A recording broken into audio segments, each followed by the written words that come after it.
بسم الله الرحمن الرحيم السلام عليكم ورحمة الله وبركاته كلنتي وعنا وناكسن كسر هذا سولا ترافل فلوج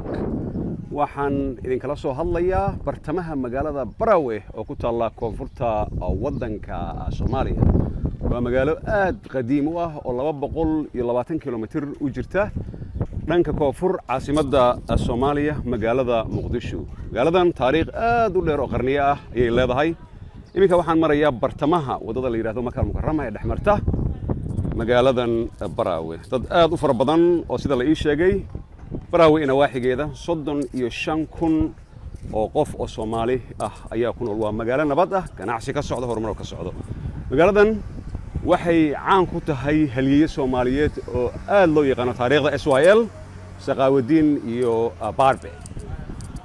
waxa kale magaaladan caan ku tahay gobornatoorkii ugu horeeyay ee magaalada Muqdisho mudane Ali Umar Sheegow ilaahay uu naxariisto oo ku geeriyooday magaalada Manchester 2 sano ka hor magaaladan waxa maanta laga furay airport caalami ah oo aad u weyn oo dhismo qurux badan laga sameeyay isla markaana waxa loo dhagax dhigay dekad cusub ayaa loo dhaxday marka waa bartamihii magaalada oo ganacsiga uu ka socdo dad badan oo Soomaali ah ayaa ku nool magaaladu waxay leedahay xeeb aad u dheer oo aad iyo aad u qurux badan sida awgeed mustaqbalku waxay noqonaysaa Barawe magaalo dadka Soomaalidu ah ay yimaadaan ganacsiga ka socon doona aad u weyn runtii sida loo soo dhaweey intaan ku sugnayn magaalada Barawe waxay ahayd mid aad u wanaagsan xaraaradu tabcan aad ayay u kulushahay waa ilaa iyo 37 ilaa iyo 38 degree marka airportka cusub la furay oo Xasan Cali Khayre ra'iisul wasaaraha Soomaaliya uu furay waxay magaaladu u jirtaa ilaa iyo 7 kilomitir marka ganacsi ayaa kala socda magaaladan waxay caan ku tahay caana Barawe moofa Barawe iyo Jamina in la dhahayo aan filaya hadaan qaldaneen lahjada caalamiga ah ee looga hadlo runtii lahjadan qof kale oo fahmi kara ma leh aan reer Barawe aan ahayn markii aan magaaladan nabadda badan aan ku soo wareegay waxaan rabay asxaab badan oo reer Barawe oo aan leeyahay in ay bal ila arkaan magaaladan historyga taariikhda leh oo haddii magaaladan aan ahaan lahayn ma dhalan lahayn Saqaawadiin iyo Baar ma dhalan lahayn oo SYL marka dad badan oo Soomaaliya ku nool ganacsi ayaa ka socda waxaana aan ku arkay magaaladan wixii ugu horeeyay aan ku arkay waxa aan la yaabay geel gaari dameer ayaad maqli jirteen gaari geel ayaan ku arkay gaari geel lagu wada ayaan ku arkay marka runtii cajiib ayay noqotay aad ayaan ugu farxay anoo magaalooyin kala duwan oo adduunka aan tagay ayaa haddana waxaan isiri laazim waa in aad booqataa magaaladan caanka ah ee Barawe marka Barawe waa ujeedaan dad kala duwan oo aad u fara badan ayaa ku nool sidaan idinku sheegay magaaladan waxay caan ku tahay geesiyaal Soomaaliyeed oo Saqaawadiin Barbe iyo gobornatoorkii ugu horeeyay hore kugu sheegay ee magaalada Muqdisho Ali Umar Sheegow oo ku dhashay magaaladan isla markaana ka soo jeeda magaaladan Barawe magaaladan Barawe sida la ii sheegay haddii laga raaco doon waxa loo socon karaa magaalada Muqdisho 3 saac ilaa 4 saac waxay ku xiran tahay doonta la raacay ku xiran tahay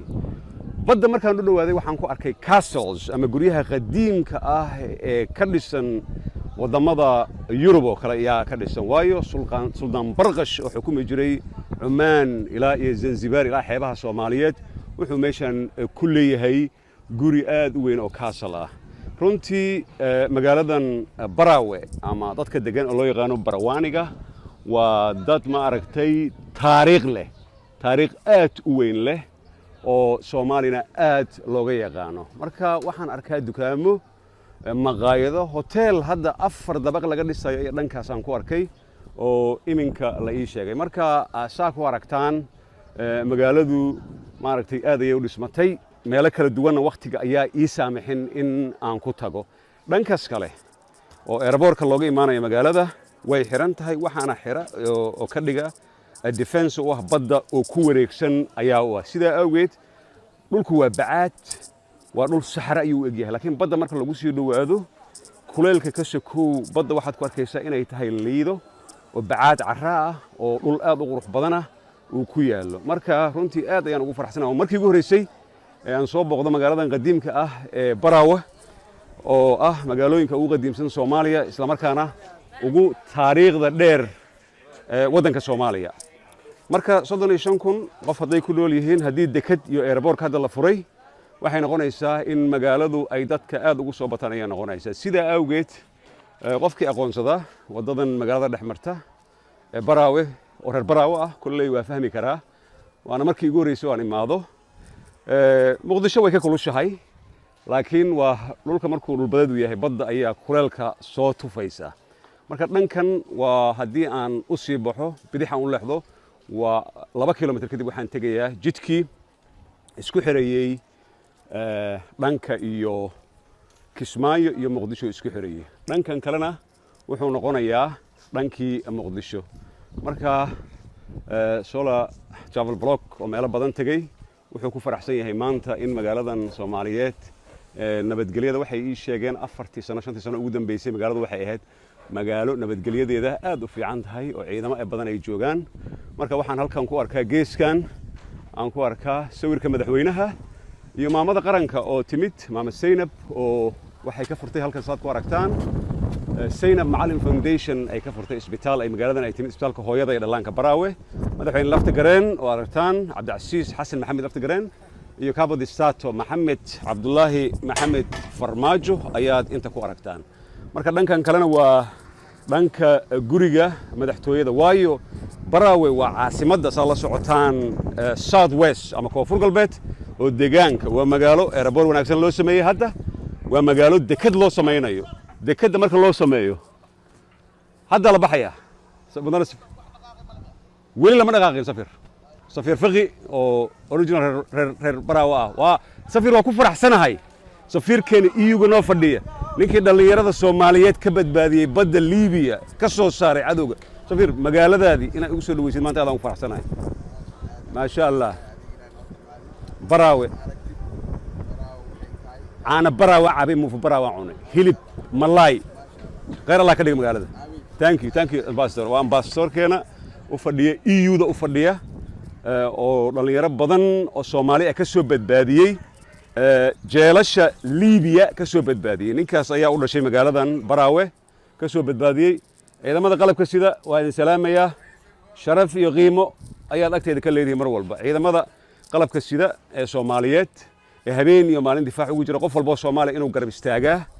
oo gacan siiya marka guriga madaxtooyada aqalka magaalada laga xukumo waa kan oo hadda mid cusub ayaa naqshad loogu sameeynayaa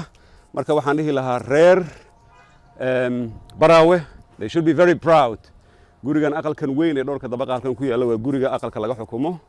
magaalada iyo halkan ku yaala sida awgeed waxaan dhihi lahaa qof walba oo Soomaali ah reer Baraawe waa dad Soomaalinimada aad ugu weyn tahay runtii Baraawe waxay u baahan tahay 2 saacadood waqti ayay u baahan tahay in aan barnaamij noocan oo kale aan ka sameeyo waayo waa weyn tahay waxaan halkan ku arkaa masaajidkan qadiimka waxa la ii sheegay in waqtigii Saciid Barqash meesha laga taagay oo hadda cusboonaysiin lagu sameeyay marka Koonfur Galbeed madaxtooyadeeda